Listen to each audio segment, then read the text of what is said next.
Hey everyone, welcome to the Niche Pursuits podcast. This is the very first episode of 2023. We did a year-end kind of recap last week where we talked about the top three podcast episodes. 2024, Spencer. Already. It's the first 2024. Wow, this is like, people will forgive me, I'm sure, because I'm probably not the only one to make that mistake. I'm like, what did I do wrong? Well, right off the bat, Niche Pursuits podcast. Let's call it the first one of 2024. That sounds better, and I hate to really drive it home, but we actually released an interview on Wednesday in 2024. So this is actually the second podcast. That is a good point. This is the first one we've recorded in 2024. All right. We're off to a good start now. Here we go. Put that and if this is your first time tuning in, like, just expect this for the full hour. Right? Hopefully you guys enjoy this. It's meant to be more of a banter show about the recent news that are in the industry. So, we talk a lot about the digital marketing news, SEO, content creation, and then of course we talk about side hustles and some weird niche sites. We talk about all of that. Some of it's serious, but I still think we're in 2023, so it's going to take me a while to get up to speed here. But having said all that, Jared, what do you think? Should we do it? Yeah, I was thinking about how we started this news podcast series in 2023. And so 2024 will be the first year where we kind of do this consistently throughout the entire year and have a full, assuming we do this through the whole year, have a full 12 months of news episodes behind us. So I'm looking forward to this year and consistently, again, carrying the charge of doing this news podcast every week. Yeah, that's a good point. Do you remember what month we started the news episodes? Well, I didn't look that up. Speaking of just the randomness of the podcast, I actually went back and looked it up. First off, do you know how many podcasts we did in 2023 in total across the interviews and the news? And then I'll give you the information when we started the news podcast. Well, only because you shared that number with me. Oh, did I already share it with you? Oh, shit. Yeah, was it 96 or 97? 97 episodes in total. We almost broke 100 episodes last year. So close. Yeah. So close. And so I went back, we started the news podcast, the news segment, which is what you're listening to right now, in March. So in the third month of last year. Okay. So we'll definitely do more than 100 episodes in 2024. That would be the year. So look forward to a great year with all of you listeners. Appreciate it. So having said all that, let's get to the news. Before we jump into the podcast, I wanted to let you know that today's episode is sponsored by Search Intelligence. Here's a short clip of Ferry from Search Intelligence showing you how their agency built digital PR links to a client's website. In this video, I will show you how we landed a placement on BBC and dozens of links in massive regional online publications such as Wales Online, Daily Post, and many more. This PR campaign was about the easiest place to pass your driving test for the first time in the UK. This is how we've done it. We simply went to DVLA website, found the latest car driving test data by test center, and downloaded the data in a CSV format. Once we had the data, all we had to do is to look at the number of total tests per test center, then look at the number of first time passes to calculate the percentage of people who passed their test for the first time. Once we had the percentage numbers, we created a press release with our findings. Then we went to Roxhill and found journalists who talk about driving tests, and also looked for journalists who write in regional publications in the UK. In total, we have found about 1,800 journalists and sent them our press release by email. Within less than a day, our story got picked up by BBC, Cornwall Live, Wales Online, and dozens of other publications in the UK, providing our client a tsunami of backlinks perfectly relevant to the audience of the client, who is a specialist in learner driver car insurance. I hope this video is helpful and it shows you how you can also build links with freely available data from official sources. If you want similar link building PR campaigns for your website, head to search-intelligence.co.uk and get in touch with them now. Google, as usual, didn't take off the gas pedal towards the end of the year. In fact, there has been a lot of chatter that there was a search engine algorithm update on New Year's Eve, right? So right before the end of the year, people were starting to see a lot of volatility in the SERPs, and I'm going to just share this article. It's Search Engine Roundtable. Barry Schwartz, of course, is always on top of this, on December 30th. So I guess it's not quite New Year's Eve when he started to see all this, the day before New Year's Eve. But the tracking tools were showing volatility in the SERPs. And, I checked a couple of my sites, and it is possible that I saw a little bit of volatility, a slight uptick on one of my sites that got hit pretty hard with the helpful content update. Appears to have a little bit of an uptick towards the end of the year, early this year, but maybe that's just wishful thinking. I don't know. And that's what some of the chatter was about. This is the first one I've seen any real chatter that people in bulk, somewhat bulk, I guess, more than one, were claiming that there was some helpful content reversal. We've seen updates come out since the helpful content update from September, but most of them didn't seem to have any impact on sites that were hit specifically by the helpful content update. But this one, there was chatter about it amongst many people that said that they saw some reversal on it. Yeah, exactly. And there's tons of quotes and chatter. I mean, you can read into that as much as they want, but some of them are mentioning, right, the helpful content update and other things related to that. And so it's kind of funny just because I know last year, I don't remember the date, but it was right around the end of the year, right around Christmas, that there was a major Google update that came out. It just doesn't seem like Google takes any time off for the holidays at all. And it's very difficult to measure any sort of update and its results on your website when it is around the last, call it 2 weeks of the year, because for the vast majority of websites, and I know this from running an agency, so we look at so many different websites, but for the vast majority of websites, your traffic is either going to swell or decrease around the holidays anyways. It's going to do one or the other. And so not that this is the only way to analyze it, but you're really looking more at SERP positional changes. You're looking more at maybe in Google Search Console, your average position changing for certain pages, rather than maybe necessarily just traffic fluctuations, because a lot of sites really dip a lot from a seasonal standpoint the week of Christmas and New Year's, or they go up a lot if you're in the fitness space or the health space. So also tough to kind of look at these things and analyze it. You can't really go to Google Analytics like you normally might. Right. And that's actually the exact case for niche pursuits, believe it or not, that December is usually just kind of a ho-hum traffic month. A lot of people are, like you said, on holiday, maybe not thinking quite as much as starting a side hustle or something. They're kind of just wrapping up their year.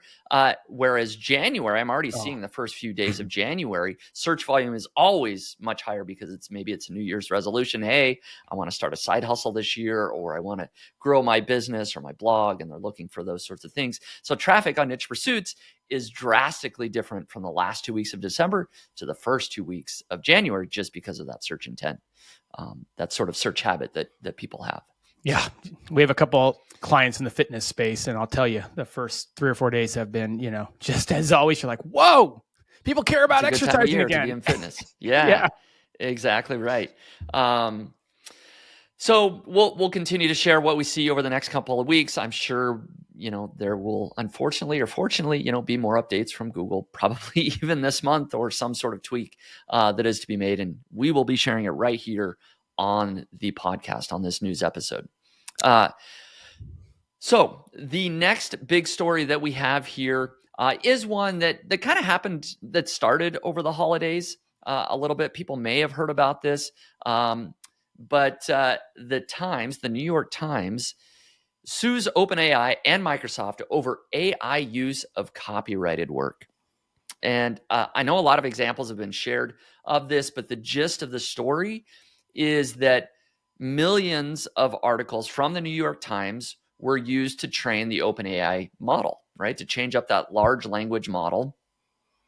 And a lot of that content that was used was behind a paywall. Right? That even now, if you use, I believe, if you go to Google Bing, you can kind of get around New York Times paywall. You can get articles that supposedly you can only get access to if you're a paying New York Times subscriber. But if you use, Bing Chat, which is powered by OpenAI, you can sometimes get behind that. So that's part of it. And then the other part is just that so much of this copyrighted content, this news content that the New York Times spends millions and millions of dollars on, journalists researching, producing this great content. And now OpenAI is using this and kind of making this information freely available to everyone. Well, some of the information, which we'll get into, not all of the information from the Times is accurately being used. We'll tease that. We will indeed. And then one other interesting thing from this article that I wanted to point out is that it specifically mentions the Wirecutter here. And I don't know where the paragraph is, but in summary, it basically was saying that OpenAI or Bing Chat would recommend products a lot of times and would get those recommendations from the Wirecutter, often quoting, several paragraphs that are direct quotes from the Wirecutter, right? And the New York Times isn't getting those clicks, isn't getting those affiliate commissions because people just read about that recommendation, then they go to Amazon or wherever and they buy that product instead of clicking that affiliate link. And so essentially the affiliate links are removed. New York Times is bringing that up specifically in this lawsuit that they filed against OpenAI. Yeah, here's the line about it. The text results from Bing, however, did not link to the Wirecutter article, which you and I have been complaining about on the podcast for a long time with both Google Bard, Google SGE, and ChatGPT. And they stripped away the referral links in the text that Wirecutter uses to generate commissions from sales based on its recommendations. Yep. It's so it's a big deal. It's the bottom line, right? And here's just another quote: decreased traffic to Wirecutter articles and in turn decreased traffic to affiliate links subsequently lead to a loss of revenue for Wirecutter.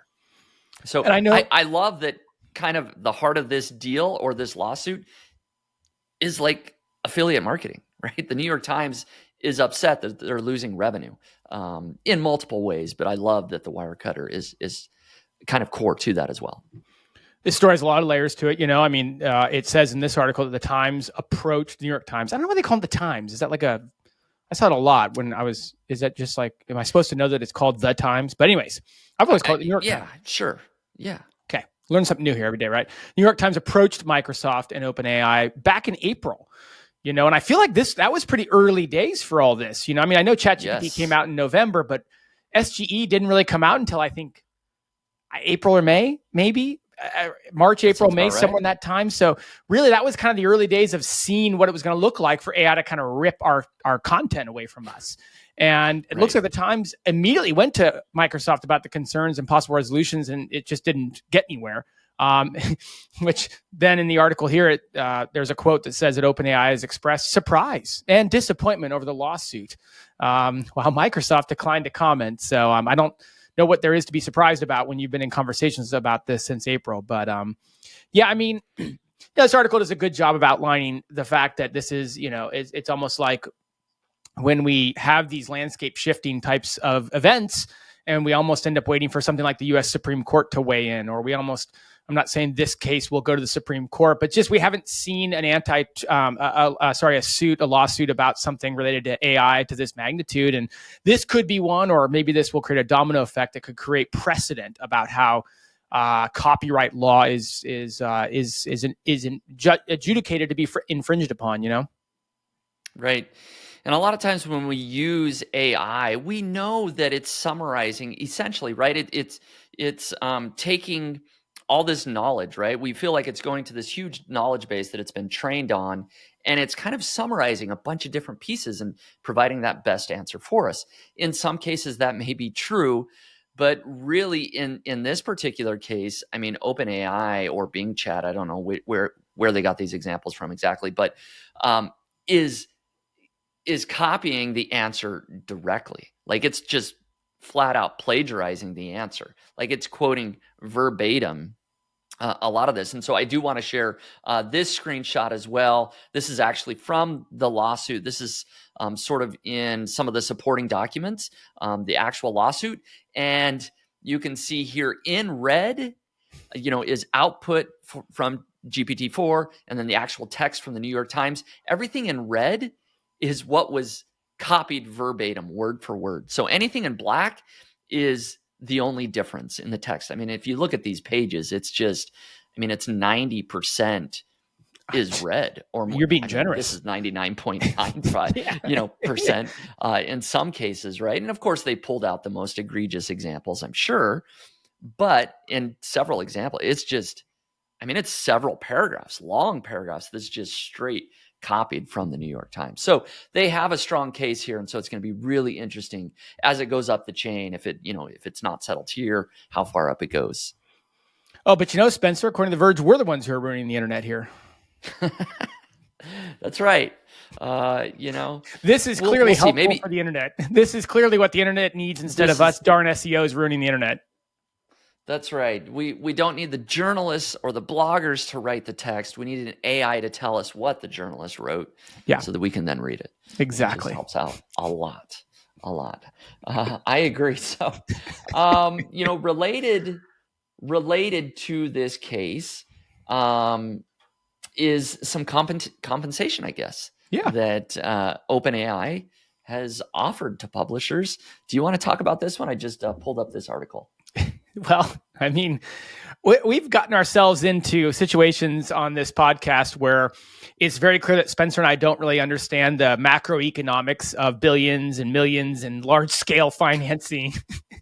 I think you asked me a couple weeks ago about what I thought somebody's income was, and I might have been off by a multiplier of hundreds of millions, but suffice to say, with all that being said, we do understand that Google's revenue from advertising is in the many, many billions, and these large-scale language models are valued at hundreds of, many billions and hundreds of billions of dollars and all that. So with that in context, I didn't have to be very brilliant to understand that when OpenAI is offering publishers somewhere between $1 to $5 million to, in essence, license or use their content, pretty obvious that is far undershooting the value that a publisher should get. But that's what they've done. It's come out in a story that OpenAI has offered publishers as little as $1 million per year to license their content to then use for their large language modeling. And suffice to say, this has not gone over very well with large publications because the money they stand to lose from OpenAI taking their content is obviously far higher than that. Right. And, when you think about the New York Times, how large of a publication it is, and we don't know if, OpenAI offered $1 million or $5 million a year to the New York Times, but it's a drop in the bucket, right? I just did a quick Google search. The New York Times, it appears to have made, I think this is quarterly revenue, the most recent quarterly revenue, $591 million, right? This is less than 1%. Multiply that by 4, right? Yeah. Of their quarterly, right? It's what's 600 million? So 2.4 billion a year is how much New York Times is making in revenue. Yeah. Anyways, and we saw so minuscule. Glenn Alsop had quoted a bit of a backdoor analogy in terms of how much the Wirecutter was making specifically, and we talked about that a month or two ago. And it was, I don't know. I feel again, I don't want to say it wrong again, but I feel like it was well over $100 million. Yes, a year. They'd grown it substantially, and even then, 5 million to, as we saw in the previous article, rip off their content and not include the affiliate links. Not worth it, not at the slightest. Yeah. So, overall, it's just OpenAI is in the news. It's kind of the largest model that's out there, the most commonly used, and so it's just really fascinating to see where it's going to go, what's going to happen legally. I don't know how you contain this though, right? Like even if OpenAI is sued and says, oh, you can't use copyrighted content, who's to say that other models aren't going to pop up that maybe aren't as legal? They're offshore. They're, from some other country that they do just, whatever, we don't care. So I don't know how you contain AI, but it will be interesting to see what happens going forward with this company and other similar companies as well. Certainly, these companies have a lot to defend, and they're going to make waves and go down fighting one way or the other. I'm not saying they're going down, but whatever will be the case, they're going to go down fighting on it. So, yeah, exactly. And, very related to this, we've got ChatGPT has their model, and then we've got Google Bard, right? And we can see that Google is continuing to make developments in Bard. I mean, we just talked about this a couple weeks ago with the Gemini Pro, this new big model that they've got that's more advanced. And now they're going to implement their Google Assistant with Bard. So basically, Bard is going to power the Google Assistant to make it smarter, to make better recommendations. Sort of, it's your everyday assistant, right? That you can ask questions, and it can, hopefully understand what you're asking a little bit better, because it's this generative AI experience and can give you answers, etc. And so that was expected to happen, but it sounds like, that's officially going to happen. Does it give a date when that's happening, or if it's already happened? Don't know. Next few months, coming in the next few months. We've got a couple Bard stories, and I know one of them is happening very soon that we'll get to, and this one I'm not as sure about.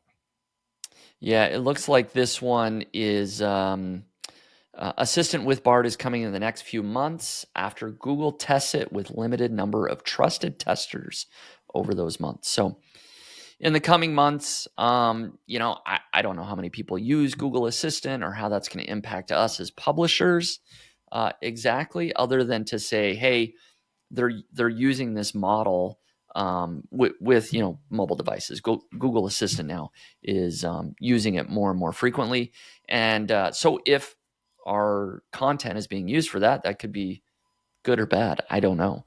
I don't use Google Assistant very much, so I don't really have a ton to comment on it here, just to be candid. But certainly there's a lot of ways that I could see this playing out effectively and nicely, in a way that would be helpful with the ways that people use Google as it is. And this, like you said, this was expected to be coming for quite a while. Yeah, exactly. And so also related to this, another Google Bard story that we have to share here today is that Google is preparing a paid version of Bard. And I guess this wasn't announced by Google officially, but it was sort of an internet sleuth found this in some of the code, I guess, of one of the pages that Google has related to Bard. This particular user kind of found in the code that, hey, there was a line that says you will be able to, quote, try Bard Advanced for 3 months on us. After that test period, you will likely have to pay for the service, is what they're sort of saying. They're insinuating from that line. So yeah, there was a line there in the web page of the code, not visible from my understanding, but within the code that, hey, Google Bard Advanced is coming.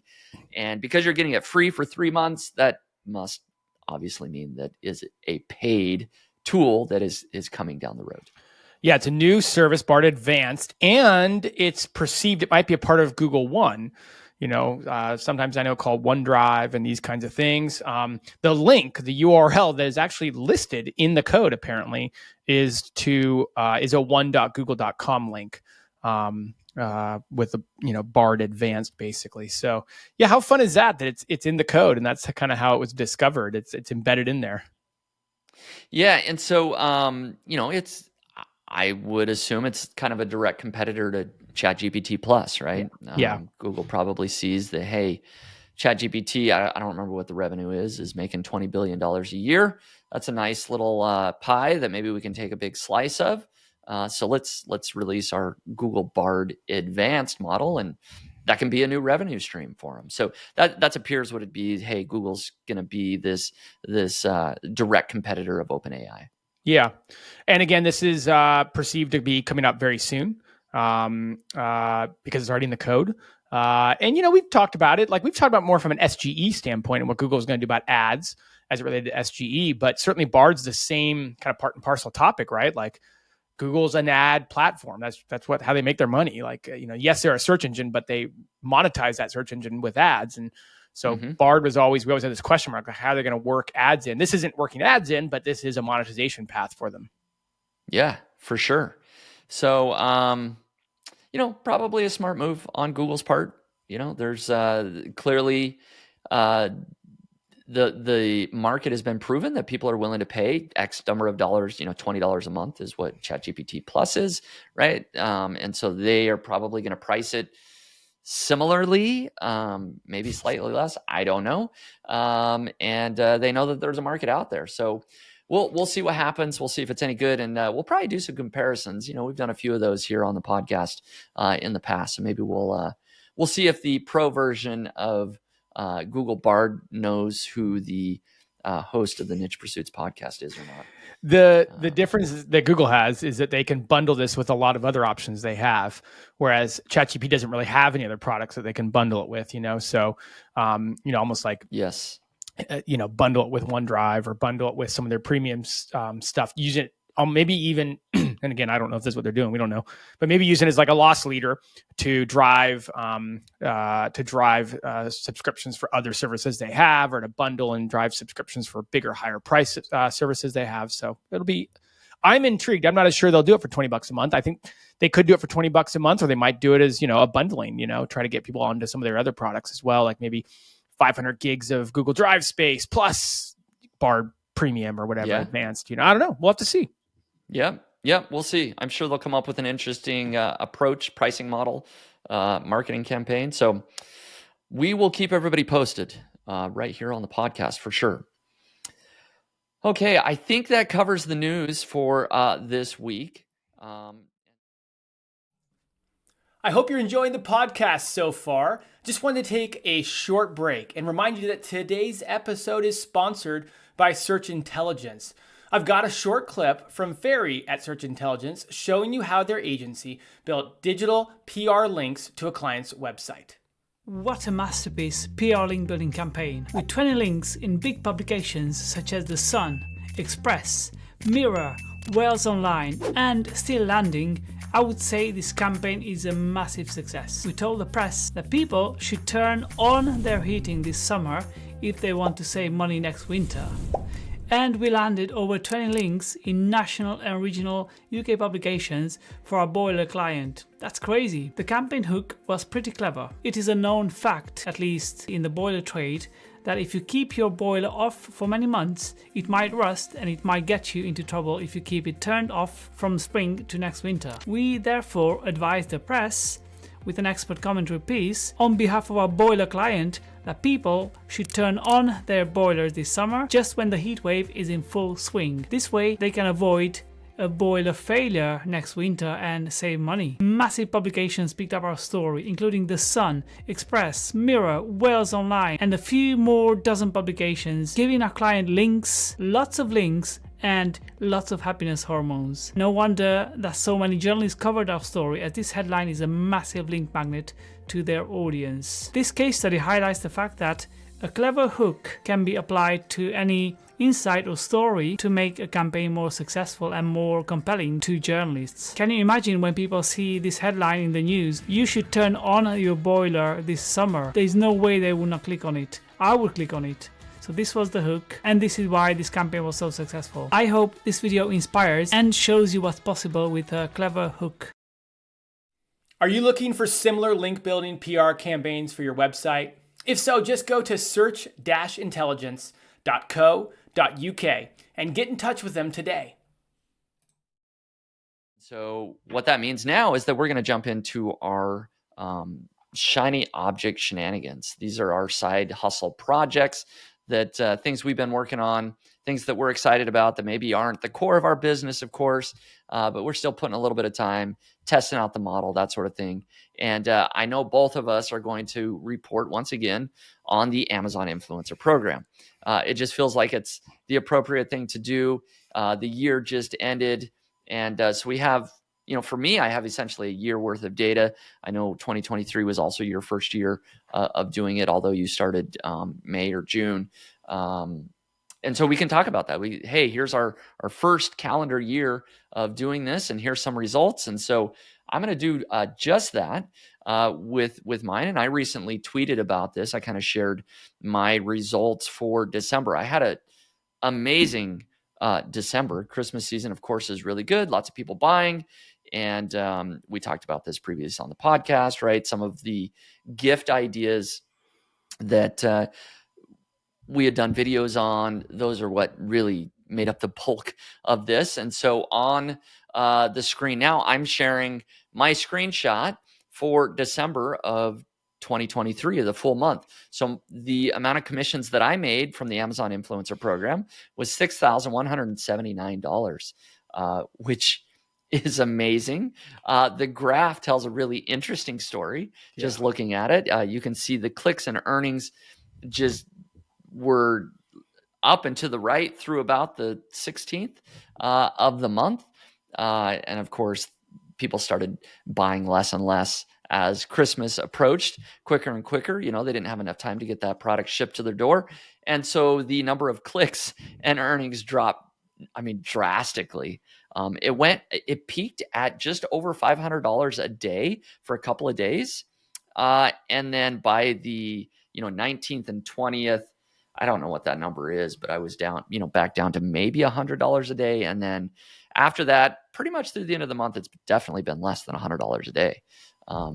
Buying slowed down significantly, but I'm very happy with the over $6,000 for the month of December. And then in addition to that, my total revenue for the entire year is $17,678. So I started officially in January. I posted a few videos and then a few more in February. It took me a while to ramp up. But by the end of the year, I was doing, $2,000 to $3,000 a month the last few months of the year. And then of course, $6,000 in December. And so we'll see where this next year goes. I do plan on continuing to upload a few videos every month. I have some people helping me out create videos. So whether that's 30 or 40 videos a month for the next couple of months, I'm going to continue doing that just to see how January, February kind of play out. But yeah, it's been awesome. Obviously, huge month. I'm super excited to get that check in the mail. And then it looks like I'm going to just reinvest it here. But it's cool to see the revenue coming in. And the fact that I didn't even know about this program basically 12 months ago, right, is just cool. I love seeing it. So, by my math, December was 35% of your revenue for the year. Wow. Roughly speaking. Wow. Yeah. You had a massive right. December. It was a big December. What's funny is my graph looks, I feel like, almost identical to yours. Yours is just higher at every single level, We'll talk about my numbers next, but yours is just very similar looking, but very hot, or a lot higher. I had the same dips around the same time here. I will say, and I'm just curious on your thoughts on this, like my thought on Amazon with their Prime and so many people being on Prime and their 2-day shipping and all that, my thought was that like the growth curve we're seeing would continue a little further past the, say, 15th or 16th of the month. Like it really started to drop off around the 15th and still got 10 days before Christmas. I kind of thought that might have carried on a little longer. Yeah. I sort of did as well. I also do wonder if the Amazon recommendation engine changed a little bit towards I wonder the second that too. half. Yeah. Because I don't think some of my videos were showing up in the number one spot or showing up, in the carousel like they were before. So I think there may have been some tweaks, but I haven't really analyzed that. I was on vacation the last, half of the year, half of the month, basically didn't dive too deep, but there could be some of that going on as well. Yeah. Well, congratulations. I think, thank you.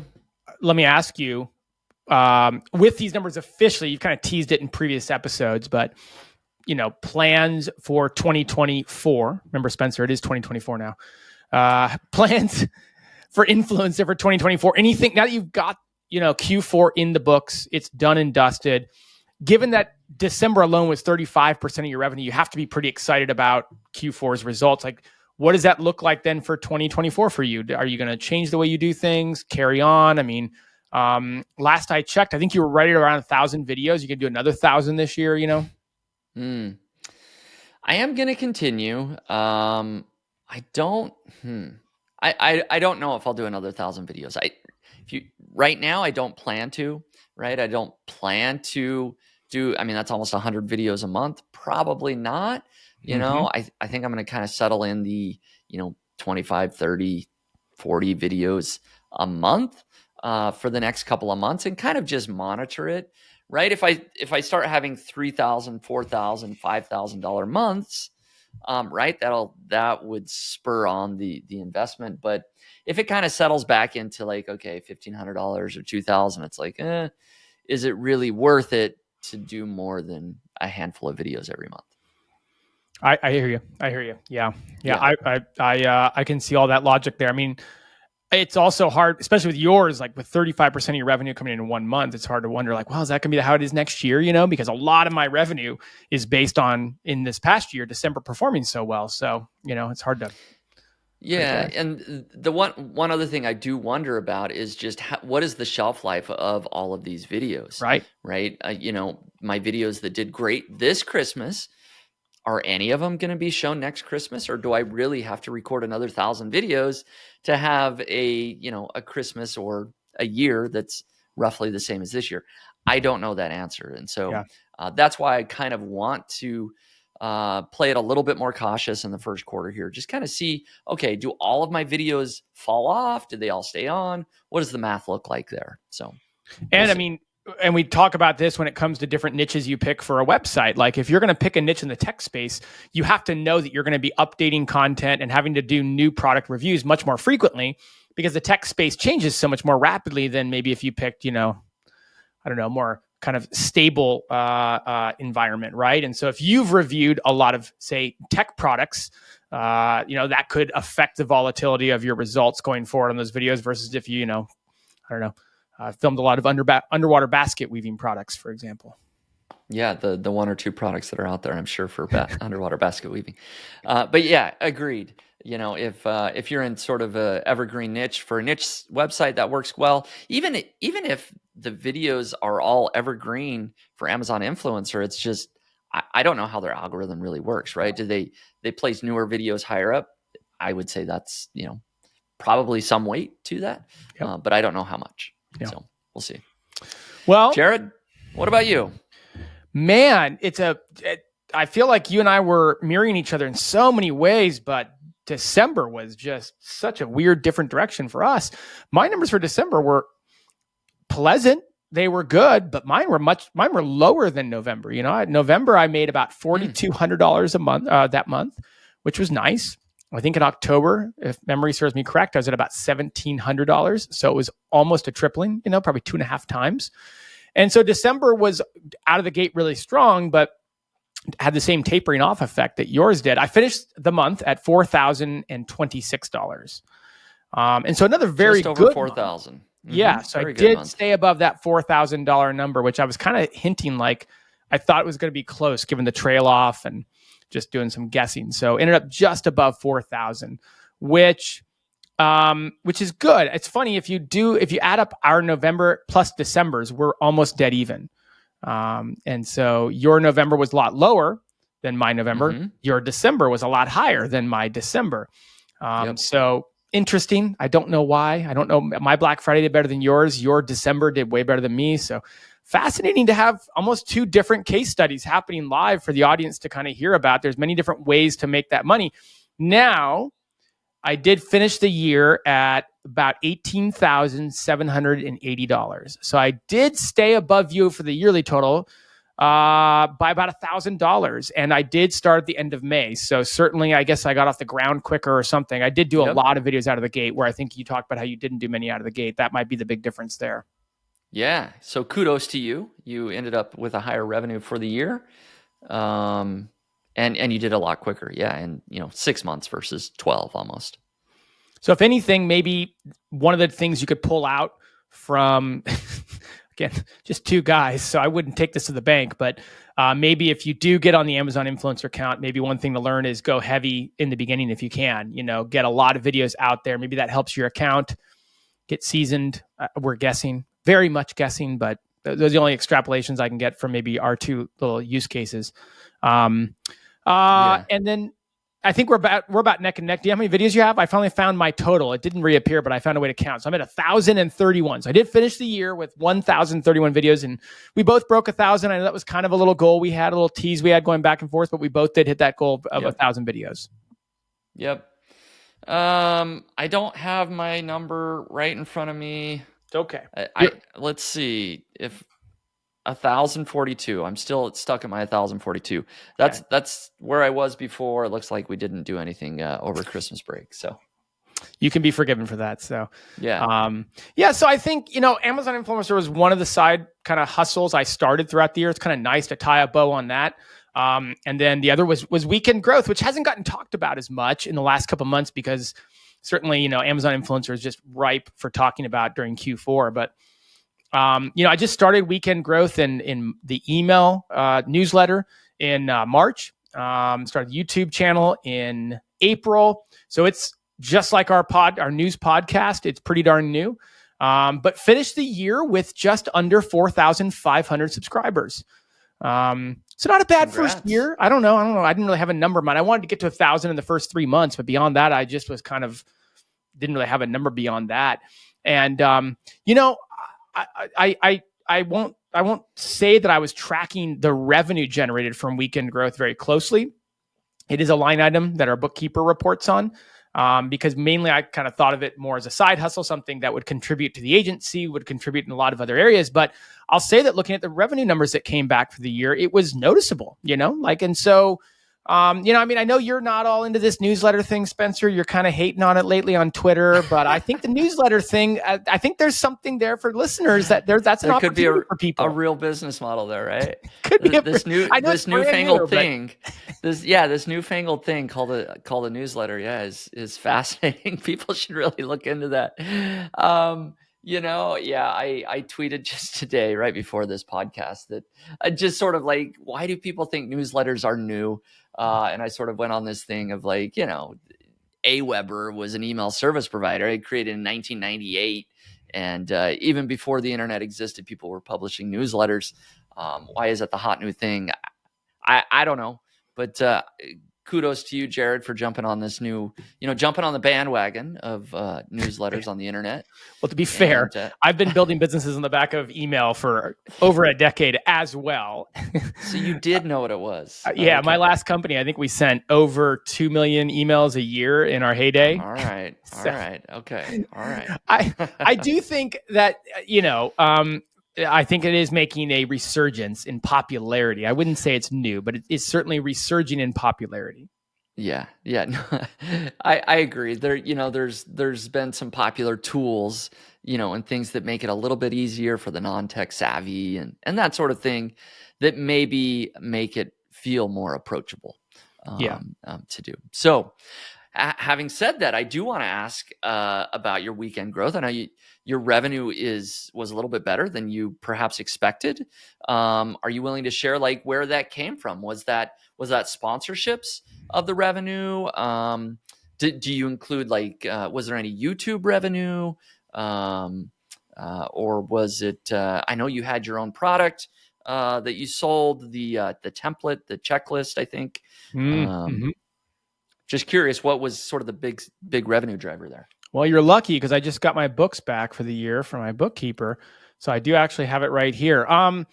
So let's see. There were a variety of things that people could take advantage of. And I think that's one thing, like I didn't start offering ads in the newsletter until, it looks like my first ad was in June, so 3 or 4 months in. And that was less than 10% of the revenue, to be honest with you, from the newsletter was ads in the newsletter. And I could probably push that harder. I just kind of, when it comes in, and that's great. If somebody doesn't reach out though, it doesn't happen. But I think along the way, there's the photography course. That's right. For website creators, that's there. There is the helpful content update spreadsheet that I put together. That's there. There is consulting that people can sign up for. That's there. There are website reviews. Website reviews were the most popular by far. People purchasing to have the website reviewed. We run a couple of reports, and I do like a 20 to 30 minute kind of over the shoulder video screen share of about 7 different key areas that we cover. And so we did a bunch of those. But I'm also seeing, a little bit in terms of affiliate revenue and affiliate commissions, kind of the standard way, maybe Link Whisper has a sale, and I kind of share it with my small audience and maybe share how I use it, and that would generate a little bit of affiliate commissions. So I think if you look at it from a whole, there's like a lot of little things that have added up to be something that's noticeable. Yeah. No, it sounds like you're building the right kind of business, diversified in your income streams. And that adds up. So cool. And that was a good reminder. The revenue does include revenue from the YouTube channel, because I kind of don't really know how to separate them. I know how to, but I didn't bother doing that. So it wasn't worth it. All under the Weekend Growth banner, if you will. Yeah. Yeah. No, that's perfect. Well, good. Congrats on the growth. 4,500 subscribers is no small feat. And I will take a moment, Spencer. I mean, you and I don't spend a lot of time complimenting each other, but you did give a nice compliment to me last week on the podcast. So I got to return the favor. I will be perfectly honest. I don't think I would have started the Weekend Growth newsletter. And I know I wouldn't have started the Amazon Influencer Program if it wasn't for this particular part of the podcast. When you came with the idea of doing this weekly news podcast and having a side hustle, I looked at myself, I'm like, I don't have anything worth talking about. And I can't get up every week and talk about lame things. And I'd always had the newsletter in the back of my mind as something I wanted to try, but I just never could justify the time. And I'm like, well, I got to do it.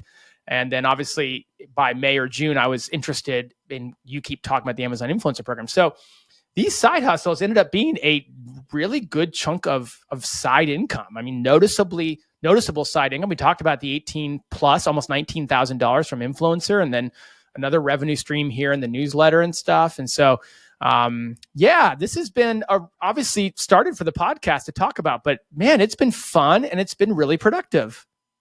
Yeah, that's a good reminder. I guess I didn't recall that. I mean, really, it's essentially started for this segment of the show, you know, so you could have a side hustle to talk about. And now it's very real revenue. And, related to that, I have to think about all the, people I read about or see talking about different project or businesses that they're starting, whether that's Twitter or Facebook or just friends I know.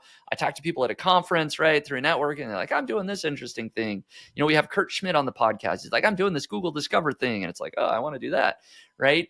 And some of those are definitely the shiny object, problems, and you need to figure out which ones to pursue. How to rein it in.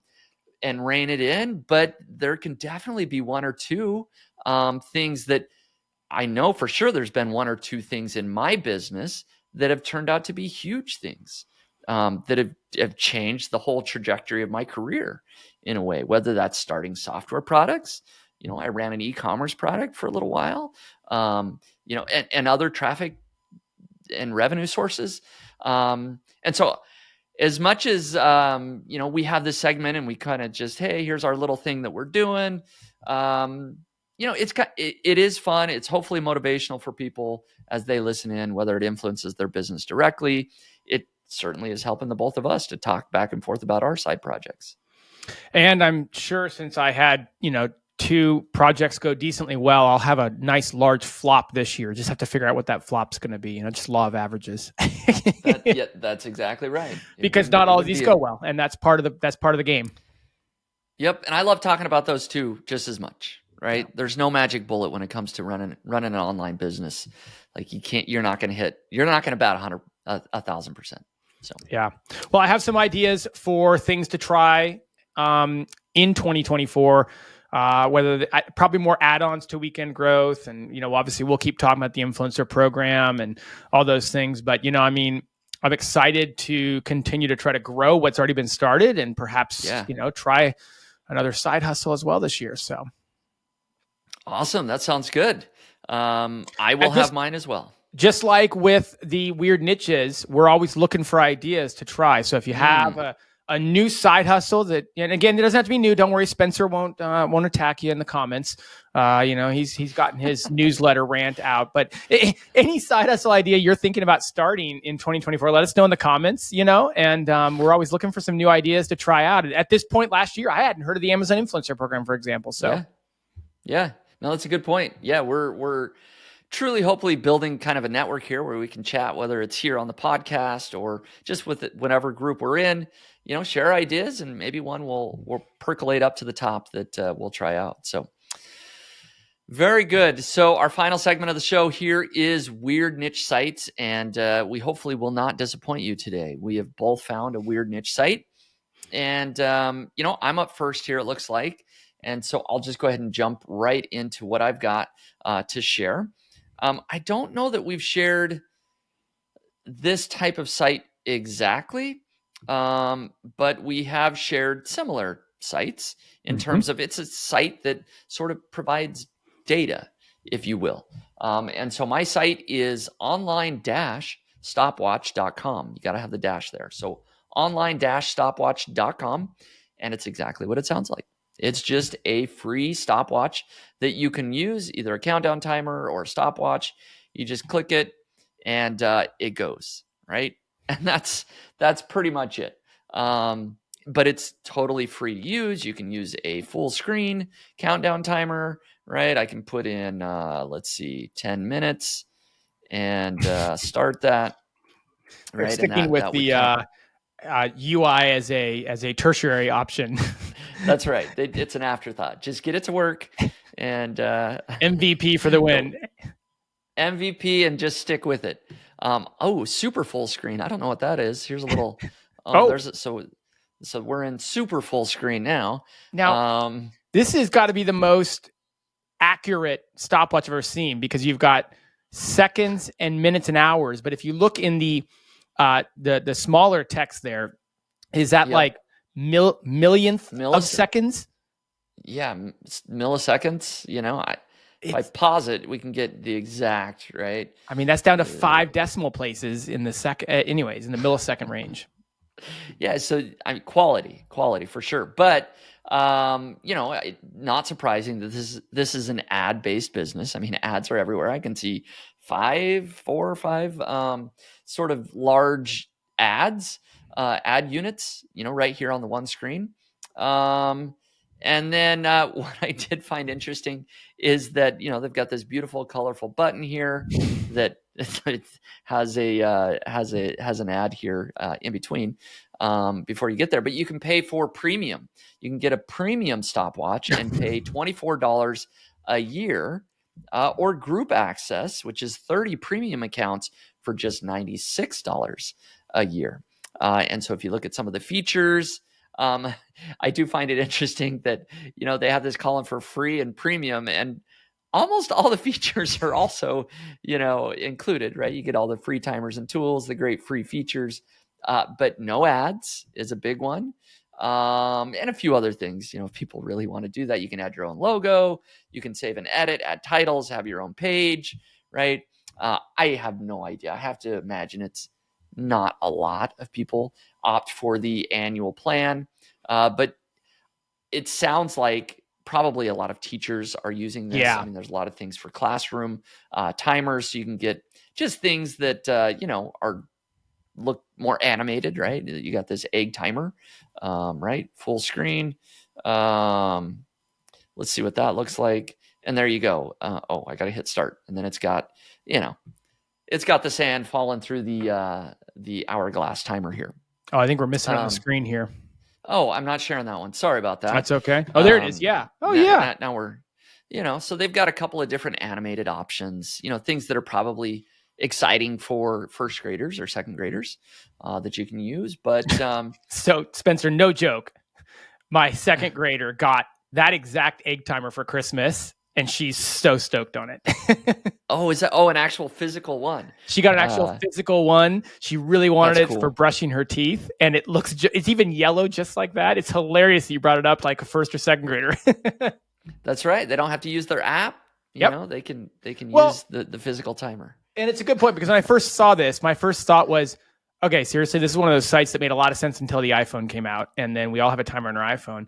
But at the same time, as you look through the options there, you can see it's heavily focused on school. When you looked at the options for paid, all of a sudden, when you look at the school mindset, you could see a school buying that more high-end one, the higher priced one for a bucket of teachers, right? First, second, third, fourth grade teachers at a whole school. Like, clearly this is targeted towards teachers, school of some sort. And I can see it, like, you're a teacher, you got your egg timer, and like, how's the class going to know how much time is left? But you get this, I'll call it cool with air quotes, you get this visual of how much time is left. You can put it up on the screen in the school, in the classroom, and the kids can see it and kind of have a better interact. Okay, maybe there's a lot of teachers out there. There's a lot of classrooms out there.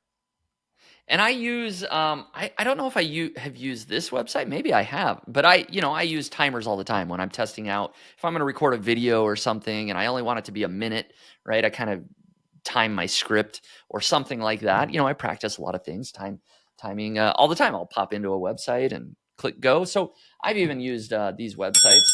Oh, and it makes a noise apparently when the that timer startled me. ends. So time is up. Maybe we should talk about your site. But Speaking of which, before we do, I do want to share like how much traffic this site is getting. So over on Ahrefs, it's getting a lot of traffic. It's getting 2.2 million organic visitors a month. And it's sailed right on through the helpful content update, other updates here.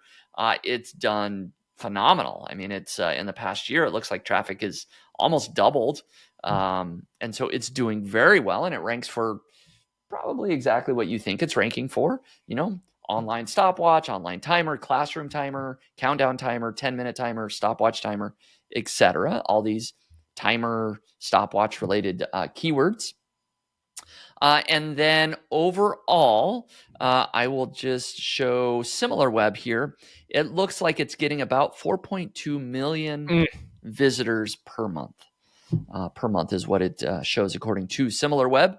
So it's doing really well. I mean, this is somebody's full-time gig. Clearly, maybe multiple people are supporting this business. I don't know, but it's kind of a cool, just very specific niche, kind of weird niche site, if you will, that is definitely making somebody a lot of money. I'm only guessing at this point, knowing what I know about RPMs, I imagine the RPMs are a little lower on a site like this, just given who's probably looking at it. But 4.2 million visitors is probably $50,000 a month in ad revenue. Wow. Yeah. And I don't know what ongoing development is needed. It doesn't look like site. Much. They got a couple Fiverr gigs to design, the egg timer and the countdown timer. And beyond that, it's works. Did you look? I'm just looking right now. They got over 8,000 pages. I don't know what they need all these pages for. Wow. But there are a lot of pages. It looks like they have dedicated bespoke pages to like a 15-minute timer, a 25-minute timer, a 30-minute timer, a 3-minute timer. They have a ton of bespoke pages, but that seems to be fairly programmatic, Yeah. And then I didn't scroll down, but they have a lot of, duck race timer, horse race timer, egg and spoon timer, right? Like they've got a lot of individual timers that they put some effort into. So maybe they're continuing.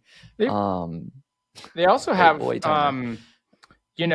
of other interesting pages I'm just seeing here. Their timers definitely seem to be the ones that rank, but I'm just looking random group generator. They have a 48 hours to days calculator, so they have a lot of these calculators and stuff. So, again, just they have rock, paper, scissors, a chance game that you can play. So they've got a lot of other things they're trying for sure. Yeah. So I just clicked on the boat boy timer here as he rows to shore.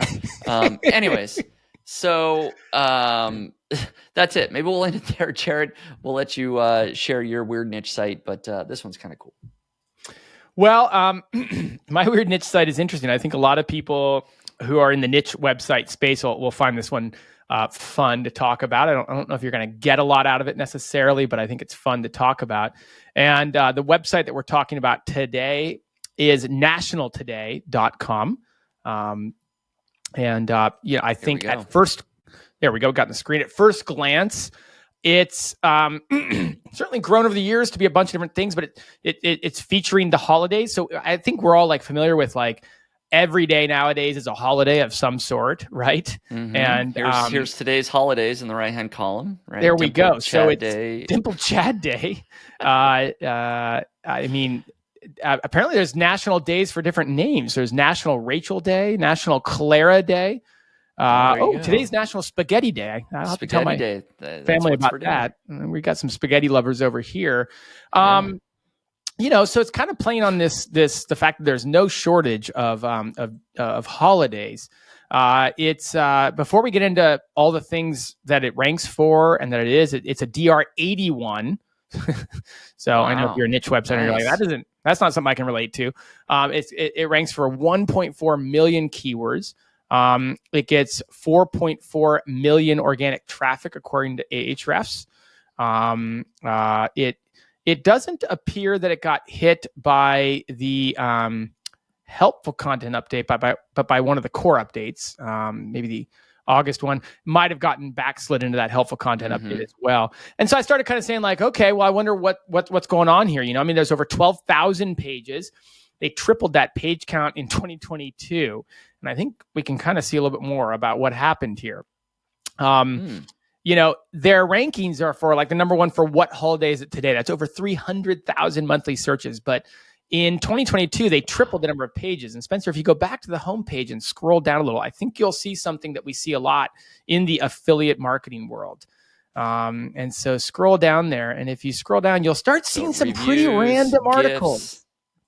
Yeah. Yeah. 64 toys for 8-year-old girls. 85 toys for 9-year-old boys. It gets even more random. Gifts can kind of make sense, but at different points on the homepage, you'll see the best canned cocktails, the best string trimmer. Now, there's something really relevant for a holiday website. Wow. The best respirator mask for smoke and dust. Yes, that is highly relevant when you're talking about holidays around the world. Interesting. So they've gone deep. They're say, hey, we've got a DR81. Let's write a bunch of affiliate-related articles and see if we can make some. It sounds so early 2022 to say, I've got a DR81 and I'm already ranking for a bunch of stuff. Like, how can I make more money on it? Let's just write a best of article. I mean, we see, no offense, Forbes able to pull this off every day of the week and twice on Sundays, right? This was started off as a website that clearly had topical authority around a topic around holidays and then, all this kind of stuff, and then went really wide. And now in the second half of 2023, got their traffic cut virtually in half, it looks like. Wow. That's really interesting.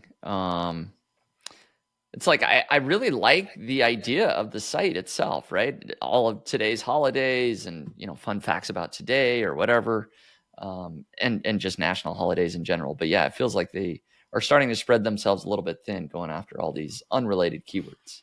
And I mean, I suppose to some degree gifts can make sense. Like, I'm sure there's National Boyfriend Day, there's National, Grandmother's Day, and there's, all these different days. And so you could really come up with a theory that I think you could make this site have gifts, and you could make this site be gift related, especially if you tie it together nicely with that day or that holiday. I think when you start getting into the best string trimmers, I mean, you have a dad, you outdoor enthusiast, whatever, but it just doesn't pass a smell test, right?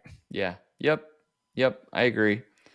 And I also did pull up SimilarWeb for this one. I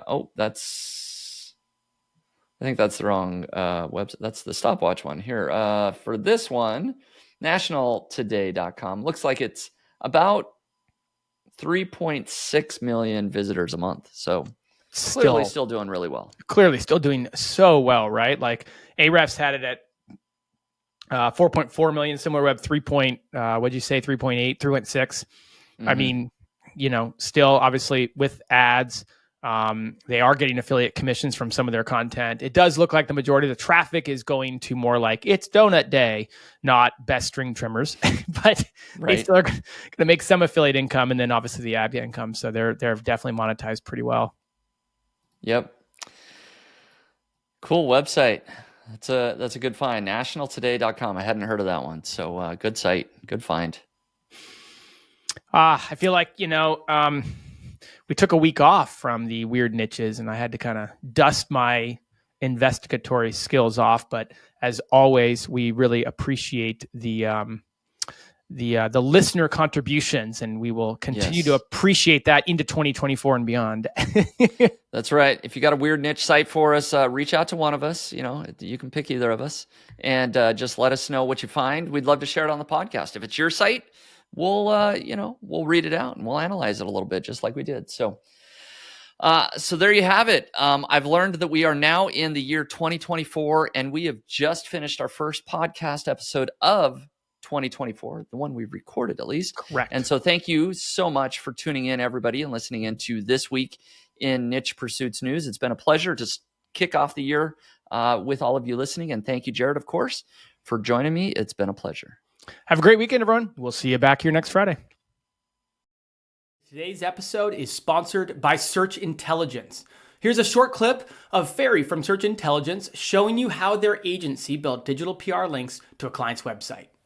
What a crazy campaign. How to sleep on your back. This campaign got us links in Huffington Post, Glamour magazine, Mirror, and lots of other great news publications. Let me show you how we've done it. It was so simple. Our sleep client provided us with expert commentary about how to train yourself to fall asleep on your back. They also gave advice on why it's best to sleep on your back. Once we've had this information, we went to Muckrack and searched for journalists that consistently write about sleep and well-being. We've sent these journalists the advice provided by the client, and within 1 day the links started flowing in. Glamour magazine, a DR81 website, picked it up. Huffington Post, DR88, Mirror UK, DR90. A massive avalanche of links blasted to our client's website with this simple yet effective campaign about how to sleep on your back. I hope this inspires, and I hope you'll use this technique to land massive links to your or your client's website. Thanks for joining us today on the podcast. Just a final reminder that it was brought to you by Search Intelligence.